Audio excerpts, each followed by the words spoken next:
Amen. How do we make sense of the suffering of life? How do we find, or where do we find hope when the bottom falls out of life? They're the questions that we were asking the last 2 weeks that we've come to look at the book of Job. The morning of the 7th of July 2005 started like most other days. Families were sitting around the breakfast table eating breakfast together. People made their way to work. People caught buses. People caught trains. Just a normal day, a normal routine in the lives of so many.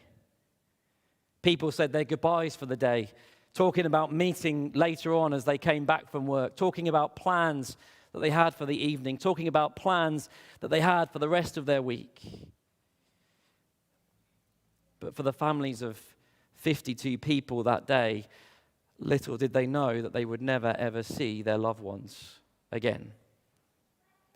For 700 people, little did they know that their lives would be different, at least for a short period, if not for the rest of their lives, as they found themselves at the center of the London terrorist attacks, as people blew up tube trains and buses, as people were just busy doing life.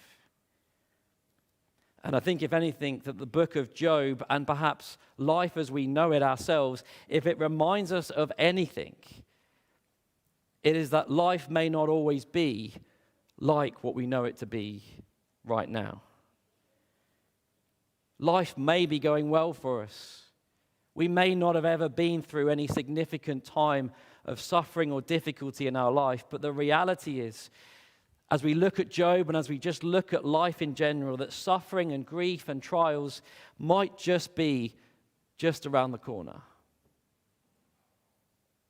And you know what? In the good times of life, when we think everything's going well, we might look at Job and we might look at other people and we think, this is how I would respond. I know how I would respond in those moments. You might think, as I've heard people say, I've got a pretty good relationship with God. I know that will keep me through. And those things might be true of you. And I hope we do have a good relationship with God. But the reality is we cannot know for sure how we will respond in those moments until we find ourselves in the midst of them. Job was a man of God. Before this happened, if you'd have said to Job, how do you think you'll respond? I don't know, maybe he would have said something different to how he's actually responding. He was considered blameless. He was an upright man. He was a man who feared God and who turned away from evil. And then one morning, Job woke up into a day that would change his life for a considerable amount of time. We read there, don't we, in chapters 1 and 2, if you remember right from the beginning, we read 3 times that repeated phrase, there was a day. And for each of those, there was a day moments, each of those brought with it unexplainable suffering. Each of those days brought with it the apparent silence of God in Job's life. And if that wasn't bad enough, Job's 3 friends showed up and decided that their wisdom was what Job needed. They came to comfort and sympathize, but simply prized open his wounds even more. And I don't know, maybe Job, it's not recorded, but maybe Job would have looked back to the days before Job 1 and thought, if only I was back there. How on earth did I get here? How on earth did I get in the midst of all of this? Perhaps they're questions that you and I have asked ourselves when we have found ourselves in the midst of whatever we are facing. I remember on one occasion when I was in the midst of what I was going through, I remember looking at a photo of me as a, 10-year-old child or whatever, and I thought, I wish I was back there. I wish I wasn't in what I was facing. And you see, this morning as we continue this second round of the counsel of Job's friends, I want us to, just kind of continue on our thinking. We've looked at how do we make sense of our suffering? Where do we find hope in our suffering? But what's our perspective in suffering? How do we view suffering in the Christian life? Because the reality is we cannot specifically prepare for what God might have in store for us. He gives us the grace that we need in the time that we need it. But we can prepare by at least having the right perspective on suffering in the life of a Christian. And so, of course, here in chapters 18 and 19, we see those two perspectives put incredibly well. Perspective one, we see that of Bildad in chapter 18. Now, as you see Bildad appearing on the scene, you might remember Bildad's first round from chapter 8. And we think, well, if that's what he was like in chapter 8, what on earth is he going to be like in chapter 18? Well, I can tell you, it's a lot worse.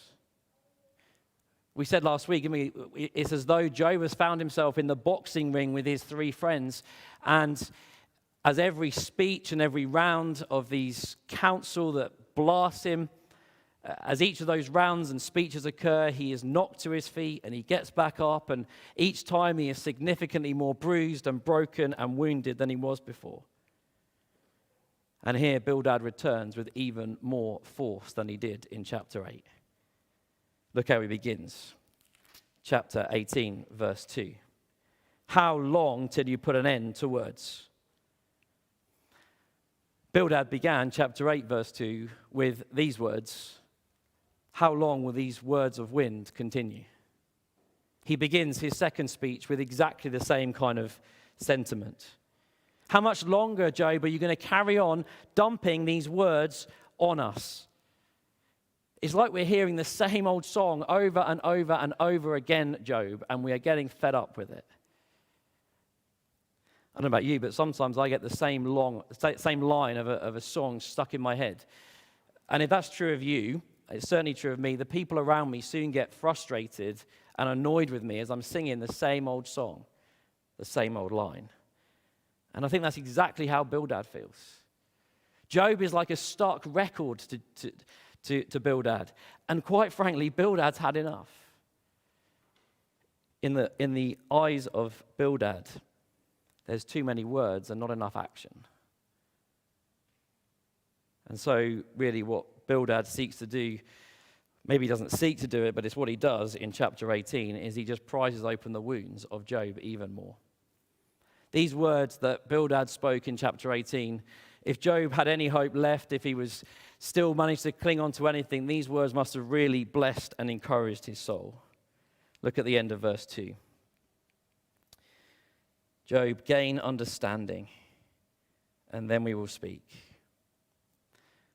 Do you remember back in the chapter we looked at last week, Eliphaz had accused Job of not knowing as much as he thought he did.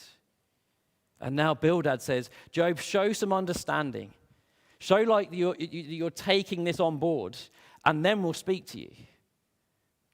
Perhaps we wish that Bildad had stuck to his words and stopped. But clearly he wasn't about listening to his own words either. Because Job here is just about clinging on to the things that he's holding dear. He's just about clinging hold of the truths that he knows to be true about God. And then here are his two friends saying, you know what, Job, what you think you know, you don't really know. Gain some wisdom. Start listening to us and start doing some action and stop talking, and then we're going to speak to you. I don't know about you, but as we just pause for a moment, as we think just those opening lines of Bildad, we think, what on earth is going on here? Chapter 2, verse 11, his friends came to comfort and sympathize. How on earth do they think these are words of sympathy and comfort? Eliphaz said last week that he was speaking gentle words. Here Bildad seems to think that these are the words of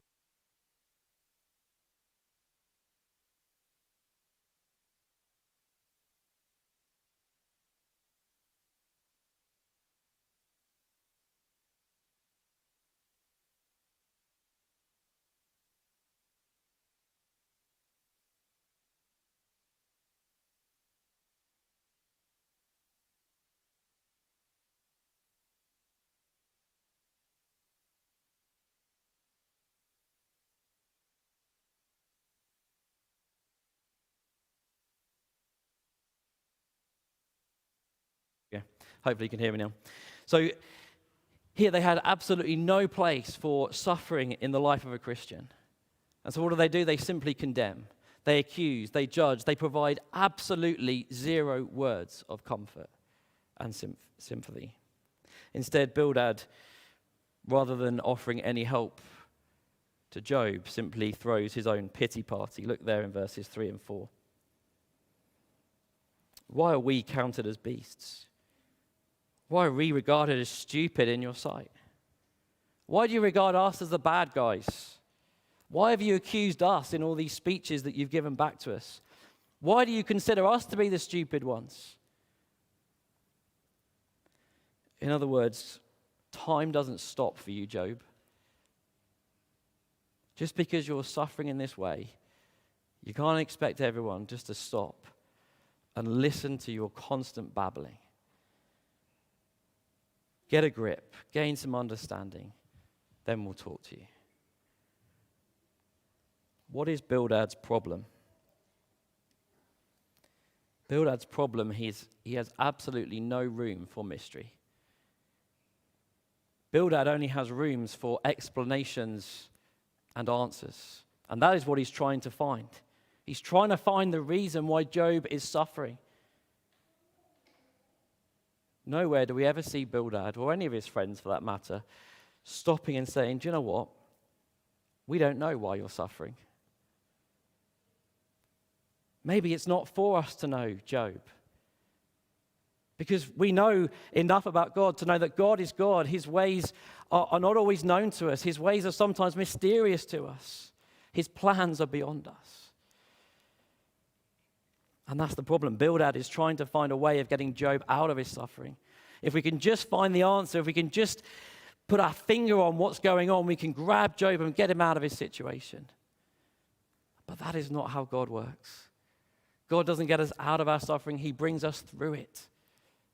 Because somewhere in the mystery of God's will, the suffering in the life of a Christian has a plan and it has a purpose. And as Bildad sits next to his suffering friend, he responds rather from that perspective. He responds from a perspective that simply says, Job, if you suffer, you must be outside of the will of God. You must be outside of the will of God.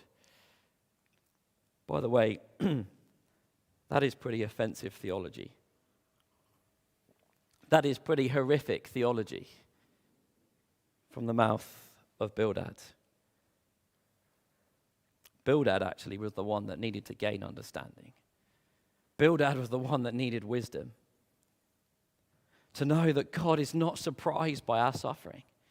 That God is not surprised by anything that we go through. Do you know what? You will never hear you'll never hear from heaven the words, how on earth did that happen? How on earth did that person get in that place? Because somewhere in the mystery of God and his will, suffering has a purpose in the life of a Christian. Well, flowing out of that perspective, Bildad really just responds. We don't have time to go through all of chapter 18. But I just want to pull out some things that will help us just get a grip of what he's trying to say. Remember, this is Hebrew poetry, so we do need to think about the imagery that's going on. But verses 5 and 6, he says, the wicked are like a light going out. Verse 7 to 10, you are trapped. You're cast into a net. You're walking into a snare. The noose is hidden and it's ready for you. There's a trap set in the road. Verse 11 to 15, Job, you're being pursued. There are terrors that frighten you. You're exhausted. Destruction is all around you. Your skin is being devoured. All of your security and all of your possessions have been taken away, verse 14. And you have been paraded before the King of Terrors. The image of King of Terrors simply means death. And if that wasn't enough, Bildad says, brimstone is scattered on you. Hell itself, Job, is being scattered on you. And so he finishes in 16 to 21 by saying, Job, you're like a tree that's been uprooted. Your roots are dry. Your branches are withering. The memory of you is perishing, and you are driven from light into darkness. That is Bildad's perspective of the Christian who suffers. But more importantly, do you see what Bildad is doing here? don't know if you noticed as we went through, he's effectively describing Job's situation. He's effectively describing exactly what he has heard from the mouth of Job, what he has observed from Job in front of him.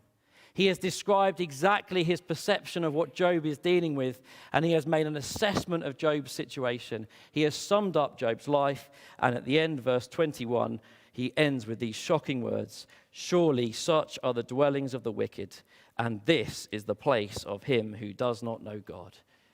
This is you, Job. This is you.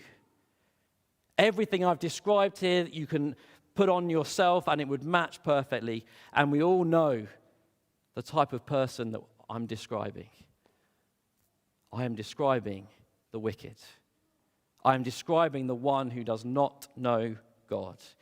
Job, you are wicked. Job, you have committed a serious sin, and if we can just put our finger on it, then we could get you back to where you were. This sin, whatever it might be, or series of sins, whatever it might be, has caused God to count you among the wicked. And now you are reaping the consequences. Find the sin, Job.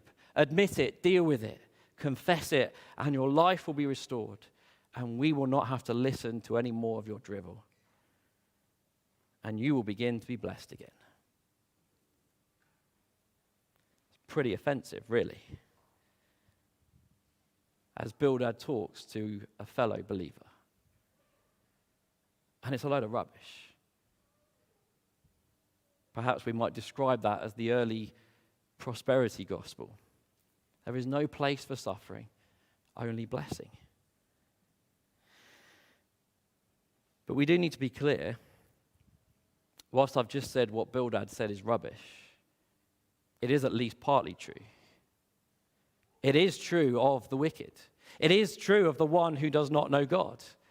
The problem is that he was talking to the one who did know God. He was talking to the wrong person. Right advice to the wrong person. And isn't that just a lesson, I guess, to all of us?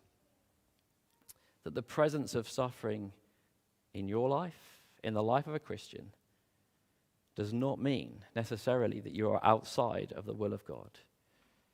It might just be that in the mysterious sovereign will of God, as you face whatever you face, you are exactly where God wants you to be.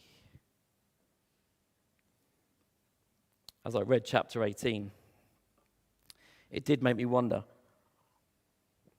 why on earth chapter 18 is in the Bible.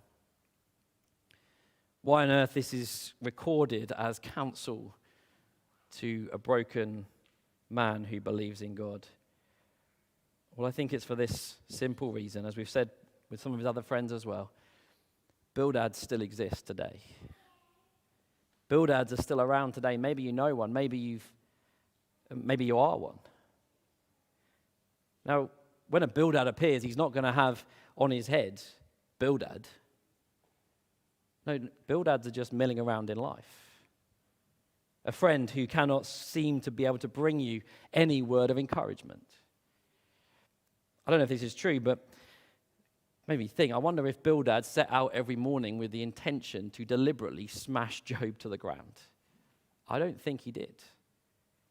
It flowed out of him because of his theology, because of his view of Christian suffering, and from a place that had no love. It could be a friend, but equally it could be an overpowering boss. Perhaps it could also be a preacher who slams you with nothing more than guilt. We could go on. But here's the reality. Bildads back then and Bildads today have absolutely no right to talk to a fellow believer in the way that Bildad does in chapter 18. Words such as these will never ever help. They will never ever offer hope. And they will never ever show the grace of Jesus. So if we should find ourselves walking alongside somebody, a Christian, in their pain, walking alongside someone in the valley and the pit experiences of life, then we need to remember that it's a privilege. It's an honor to walk with somebody through these times. It's an honor and a privilege that they have even decided to share their story and experiences with you, because they don't have to. It is certainly not for us to condemn. It's certainly not for us to accuse. It is not for us to judge or to seek to find the answers. To try and find the answers to which it only remains in the mystery of God. Job needed a friend who would simply listen, who would simply put an arm around him, who would remind him of truth in love. Someone who could build him up in love and not destroy him. And really, as we think about these friends, and we haven't finished with his friends, but as we think about his friends, it does cause us to ask the question, what kind of friend are we? What kind of friend are we to other Christians? I remember when I was younger, I remember going with my uncle. He was a builder, and I can still remember sitting in his car as we watched one of his building sites, and the bulldozer was coming in, and he was going to knock down this old house, building, whatever it was. And as a young child, I thought that's really exciting. I could see this bulldozer going in, destroying this building, knocking it down, and in a moment, this building was reduced to a pile of rubble. A building that would have taken some time to build when it was first put up, reduced to rubble in a matter of hours. You know what? That can happen in life. As I think about those two examples, the builder and the bulldozer, really it sums up Christian friendship so well, doesn't it? We will either be a builder or a bulldozer. To build somebody up takes time. It takes preparation. It takes patience. It's not going to happen quickly. You need to be committed to whatever you have been given. We need to build with care. It's tough to be a builder. But to be a bulldozer takes no effort at all. Just blast the words. Don't think about the words. Just empty your mind. Fire the shotgun, get your teeth stuck in, tear them down, and watch the person crumble around you. None of these three friends of Job's are builders. They're all bulldozers. So we need to think, what type of friend are we? Well, from Job's ash heap, he now responds to Bildad as we see this second perspective in Job. Job begins in chapter 19 with the same old question. He turns Bildad's words back on him. Chapter 19, verse 2, how long will you torment my soul? In other words, Job's saying, how much longer do I have to put up with this? How much longer do I have to deal with this constant barrage of unhelpful, unhopeful advice? How much longer are you going to continue to crush me, to pierce me, to open up my wounds? How much more of this suffering am I going to have to deal with? You see, advice given at the wrong time, with the wrong motive, in the wrong way, to the wrong person, as we might think we know what they might need, rather than proving to be a faithful wound, will only ever destroy. And it will be proven to be nothing more than a deceitful word given as a kiss. The thing that I find fascinating about this section of Job's life, his response there in chapter 19, is that Job still manages to cling on to hope. I don't know how he does it. Bildad's there trying to unravel and dig up this unconfessed sin in Job's life so that he can put his finger on it. And Job knows deep down that he's right before God. Job doesn't get it. He's confused. What he knows to be true about God, he doesn't make sense. He feels that God's against him. We said that last week. All those things that Job responded, he says, God is against me. God is pursuing me. God is doing this to me. And Job says it's unbearable. The silence of God is unbearable.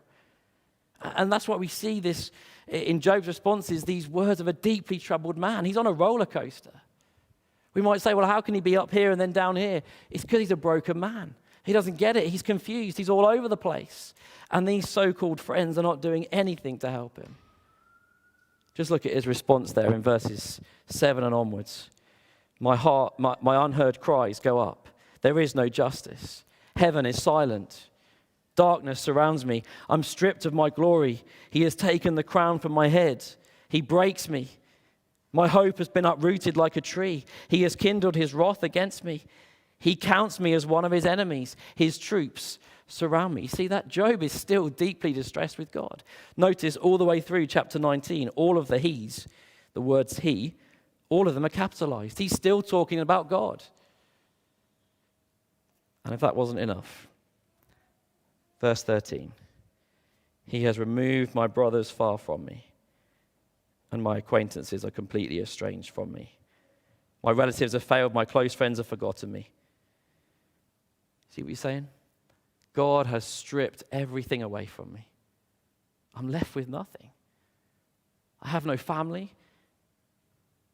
My relatives have failed, my close friends have forgotten me. And he stripped everything away. Even my hope has been uprooted, Job says. His wife has told him to curse God and die. And his so-called friends are apparently not true friends. It's like Job is saying, you Bildad, you Eliphaz, you Zophar, I thought you were my friends. I thought I could trust you. I thought in this moment of my darkest and deepest need that you would be there alongside me, but instead you've turned against me. You know what the reality is? Sometimes God needs to bring us to the end of ourselves. Sometimes God needs to remove everything from us to determine and to see what our faith is like. When everything is gone, when all that we cling on to is anything other than Christ, will we still hope in him? Will we still praise him? I don't know about you, but I just want to jump into these pages and give Job a massive hug. See, that's what Job needed. He needed hope. He needed compassion. He needed a friend not to get him out of his suffering, but to take him through it. Yeah, even though his circumstances are terrible, even though his suffering is great, even though his hope is dashed, even though his counsel is lousy, what is Job's perspective?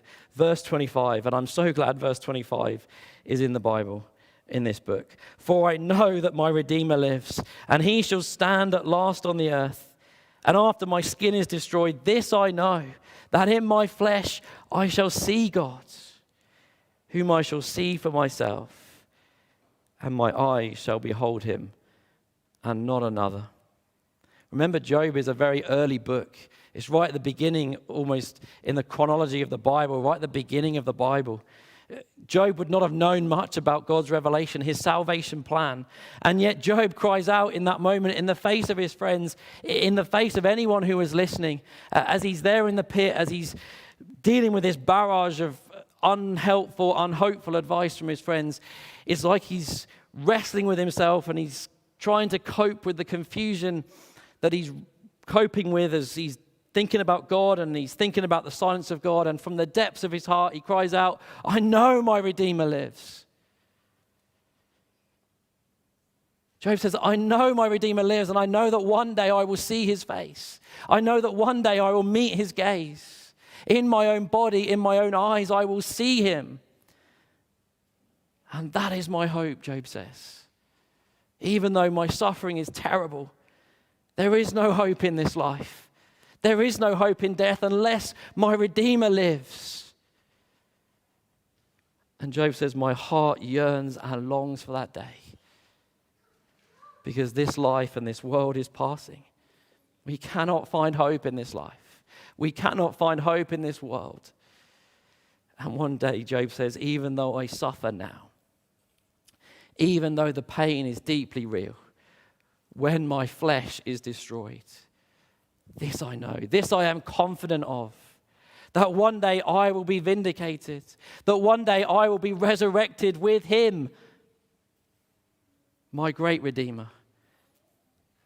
And as Job finishes his speech, he reminds them that the Eliphazes and the Bildads and the Zophars of this world on that day will be forgotten.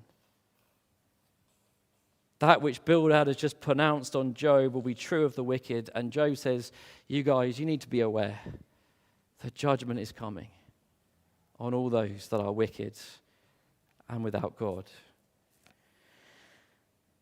Really, the message of Job is the same as the message of the whole Bible.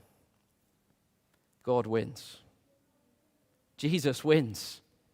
Maybe the devil, maybe Satan in this moment in this book thought he was winning. Job is starting to crumble. He's starting to fall away. Maybe he thought he was winning. God wins. Jesus, the Redeemer, wins. And I don't know about you, but I am so thankful, as Job requests in this book, that his words have been preserved. That his story is there for us to read in the Bible. That his hope is there for all of us to read and to see and to look to. Because it's only as we hope with Job, it's only as we share in Job's perspective that we will persevere, that we will come through our suffering. Of course, Job is an imperfect example of this. We can look to Job, we should look to Job as a kind of an example, but our ultimate example is found in the one to whom Job hopes in. The one who came and lived among us, the one who faced the suffering of life, who faced the grief and the pain of life and came through it. The one who on the night before his death said, the spirit is indeed willing, but the flesh is weak. The one who in the garden cried out to God, if there be any other way, then take this cup from me, but not my will, but yours be done. The one who felt the abandonment of his closest friends and the aloneness in that moment. The one who on the cross, as he was suffering unjustly and innocently in the hands of people that were there at the day, said, Father, forgive them because they don't know what they're doing. The one who cried out to heaven from the cross, my God, why have you forsaken me? See, the only one to truly face this suffering, the only one to truly persevere through his suffering, and who then burst open the tomb on that third day, no longer dead but alive, was Jesus our Redeemer. And therefore what Job says is true all the way back then. I know my Redeemer lives. We know that our Redeemer lives because he is no longer dead. He is alive. And if you belong to Christ, even though you suffer, even though one day we will die, we know that because our Redeemer lives, we will see him. We will meet his gaze and we will see him face to face. And so really the question that we need to think about as we finish is, do we know where we're going? Do we know where we're going? The wicked will perish, but the righteous will live by faith. And one day, with faith that is battered and bruised, we will stand before him. We will be welcomed home with faith that has been proven to be genuine as we've faced the fires and struggles of life. Could you say in the midst of your suffering, as Job did, I know my Redeemer lives? Is your confidence in the fact that one day you will stand before him? To keep going, to make sense of our suffering, to have the hope in suffering, to have real peace, we need to know where we're going. I close with this story. Many times when it's a mountain story, so forgive me. Many times I've been climbing mountains. And if you've ever climbed a mountain, you'll know the feeling of the false summit. You get to what you think is a summit and you see another massive peak ahead of you. And you have two choices. You give up or you carry on. If you give up, you don't get to the summit. If you carry on, even though it's hard, you will reach the summit and you will see the beauty and wonder of what you see at the top. Life is difficult. All of us will face there is a day moments in life. And life will present many false summits. But the only way to keep going is to keep hoping. The only way to keep hoping is to keep trusting. And the only way to do all of that is to know what our perspective is. That our Redeemer lives. And one day we will see him face to face. You'll be with him as you are finally welcomed home. Father, we thank you for Jesus. We thank you that we can know for sure this morning that our Redeemer lives. That we can say with Job, I know that even though life is tough, I know that my Redeemer lives. And my certain hope is that one day I will see him. And so our only response as we're here this morning and as we live out our lives is to sing out the song of our hearts. So for all my days I will sing his praise to the King forever, Jesus. Though the storms may come, I know because my Redeemer lives that he is strong to save. To the King forever, Jesus. And we ask these things in his name. Amen. We're going to sing together, not the song that I've just quoted,